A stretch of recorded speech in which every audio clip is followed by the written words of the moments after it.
जी हाँ, आपने बहुत की प्रतीक्षा और बहुत किया इंतजार। हम मिले हैं आपसे कुछ समय के बाद। अब आप खबर सुनने के लिए हो जाइए तैयार, जिसका हम सब लोगों को था इंतजार। वह कुंभ लग रहा है प्रयागराज। जी हाँ दोस्तों, प्रयागराज में लग रहा है कुंभ का मेला, जिसमें सरकार ने बहुत बड़ा कर दिया है खेला। इस मेले में बाहर का कोई भी व्यक्ति नहीं लगाएगा ठेला। इस खबर को सुनकर विपक्षी पार्टियों के चलने लगे हैं आंसुओं के रेला।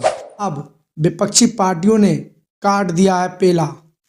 जी हाँ दोस्तों, प्रयागराज में लगने वाला कुंभ के मेला को लेकर योगी सरकार ने बहुत बड़े कदम उठाए हैं। मेले में सरकार ने सुरक्षा के कड़े इंतजाम किए हैं। सरकार ने सुरक्षा के लिहाज से सैकड़ों ड्रोन तैनात किए हैं और हजारों की संख्या में पुलिस बल तैनात किया है, क्योंकि योगी सरकार यह नहीं चाहती कि कोई भी सुरक्षा में चूक हो। यह मेला हर 12 साल बाद लगता है, लेकिन इस बार यह मेला बहुत खास है।